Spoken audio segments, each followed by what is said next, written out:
Chapter 283, Dock Union. Zio has been in the bounty hunter business for a very long time. Many things were done on instinct, without any thought. When she saw the patron who entered was nearly 2 meters tall, she instinctively lowered her head and continued to eat her pork sausage and French fries as if nothing had happened.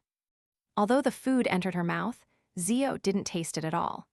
She endured dozens of painful seconds before she slowly raised her head and pretended to look around casually. Soon, she saw that the patron who had just entered was sitting in front of the bar counter, waiting for his booze and lunch. Soft, curly pale yellow hair, dark brown beast-like eyes, a slightly drooping mouth, an aura of solitude and malevolence.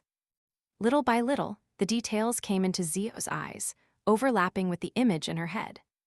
It's him. It's the suspected murderer. The man who killed Williams. Zio lowered her head again and slowly stuffed the rest of the food into her mouth.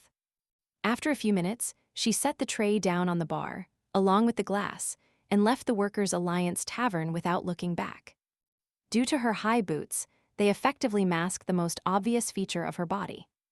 Outside, Zio slowed her pace and found a secluded spot to observe the people entering and exiting the tavern. After waiting for a while, she finally found an acquaintance, a technician named Burton, who lived in Eastborough and worked at the East Balham dock. The young man liked to treat himself to a cup of shoddy rye beer at noon or in the afternoon, and his salary only allowed him to afford such a beer, and he couldn't drink it every day. Zio nimbly darted over and patted Burton on the shoulder. She lowered her voice and said, "It's me, Zio." "Zio." Burton looked up and down at the short man and nearly failed to recognize him as the famous arbiter Zio Derecha of the streets of Eastborough. "I have something to ask you." Zio pointed to a nearby corner. Burton followed in puzzlement, only to come to a realization when he arrived in a secluded corner.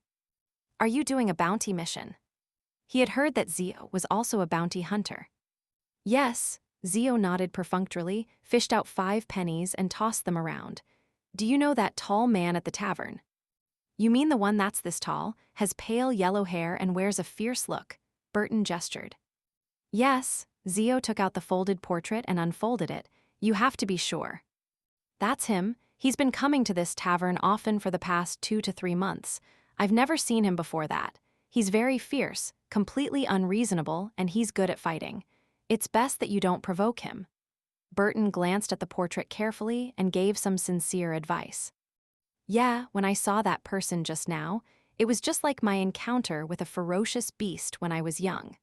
I felt that I was in danger and wasn't a match for him, so I had to immediately avoid him." Zio secretly exhaled and asked, "Do you know anyone he's in close contact with?" "No idea. He's not very sociable and he seldom speaks. We don't even know what his name is. We have given him a nickname, Giant." Burton curled his lips and shook his head. Zio thought for a while before asking again, "Where else have you met him, besides the tavern?" "You can ask your friends the same question. Remember, it has to be a trusted friend." Burton recalled and said, "When I went to the dock union to do some work, the East Balham Docks Dock Union, I would occasionally see him appear there." "Zio, why aren't you a member of the union? You're so just, and those guys not only charge us 1.5 solely a week, but when the other docks go on strike, they'll pay us half our salary just because we have to support our families. Lord, let's just forget about it. In order to live a good life, we must help each other. However, once they organize a strike, they'll come to an agreement with the lawyers sent by those rich people. Our situation doesn't improve at all." "Stop, stop." Zio lowered her right palm and said, "Apart from that, have you seen Giant anywhere else?" "No, my friends probably haven't either. After all, we often discuss him in private," Burton answered in a firm tone. Zio didn't say anything more and gave him 5 copper pennies. "Drinks on me." "Don't tell anyone about what I just asked. It'll be very dangerous." Before she finished her sentence, she had already turned around the corner and headed towards the dock union located at East Balham Dock. About 10 minutes later, Zio saw the 2-story yellow building. She wore her canvas coat, inverted, and exposed the patches beneath, instantly transforming herself from a short worker to a tramp. Zio looked at the homeless people huddled around the corner, pinched her nose, and went over to sit down beside them. She glanced at the dock union on the opposite side of the street where people were coming in and out. As the minutes passed, Zio endured the cold and the harsh environment while tenaciously observing the situation around the dock union and the surrounding area.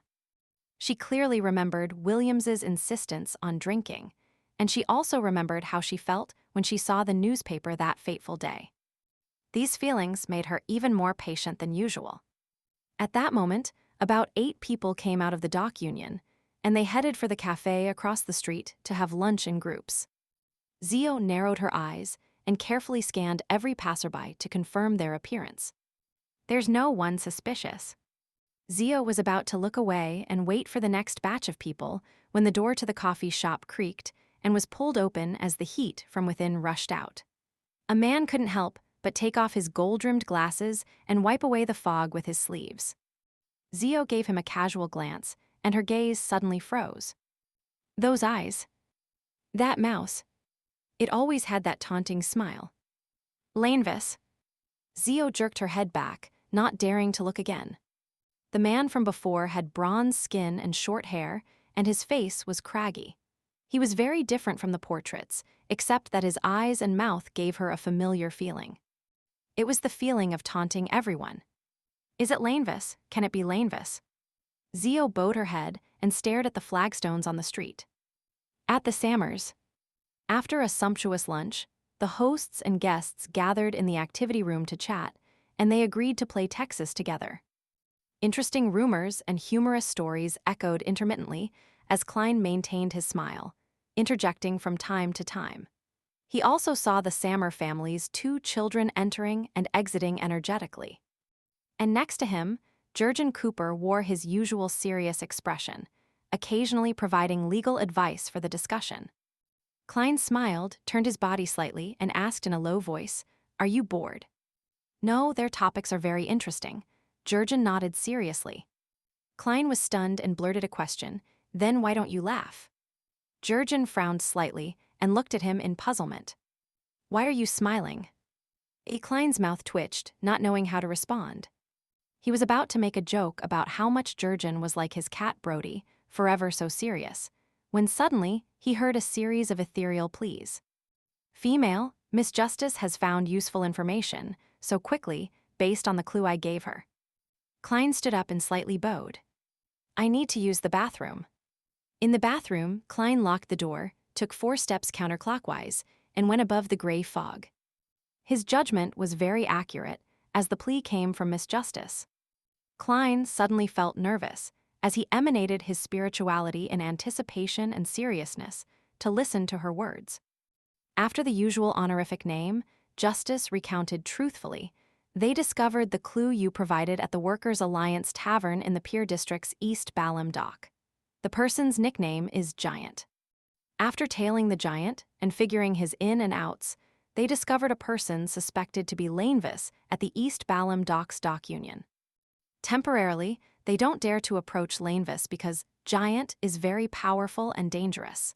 They can only continue waiting for an opportunity. In the meantime, they've also asked if they could notify the police and collect the bounty after confirming that it's Lainvis. Lainvis has a very powerful and dangerous helper. Does he have any other helpers? Is there a faction backing him? Why did he kill so many people? What was he planning to do by being in the dock union?" A series of questions flashed through Klein's mind, making him feel that things were much more complicated than he had expected. As for the last request, his answer was undoubtedly yes. He would even suggest to the other party that they should inform the Church of the Evernight Goddess directly because there was a possibility of the police leaking the information. Getting the Nighthawks of the Church of the Goddess to kill Lainvis is also a form of revenge. Klein silently murmured to himself. He had a strong urge to immediately confirm that the man was Lainvis, lest things changed because he waited too long.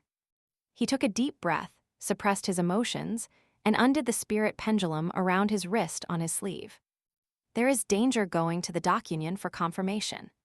Closing his eyes and chanting 7 times, Klein opened his eyes and looked at the topaz pendant. He discovered that it was motionless, completely still. The divination failed. Klein immediately frowned. He changed the sentence he used, changed the divination method, but they all resulted in a failure. After some careful thought, he thought of 3 reasons. First, there wasn't enough information to make a divination. Second, Lanevis wasn't at the dock union, making it difficult for the divination to succeed. And third, Lanevis was just like Nsi Zangwill, who had items that could shield against divination. An item to shield against divination. A benefit he obtained from that god spawn ritual, a little godhood of the true creator. Klein thought for a few seconds, then decided that no matter what, he had to make a trip to the dock union. There were certain things that needed to be done, even though danger was a certainty. If the 2 ladies were able to observe secretly without being seen, so can I. I only need to meet with Lanevis once, and I can confirm it with divination. Of course, I can't be rash. I have to prepare in advance. For example, I have to send the all-black eye above the gray fog and not carry it with me. That's to prevent the spiritual corruption of the true creator from resonating with his godhood. Another example, I should elevate my height so that the giant wouldn't be able to recognize me as the passerby from last night from my figure. For example, I should find a suitable and sufficient reason to not arouse suspicion. Yes, I can pretend to be a reporter and head there for an interview.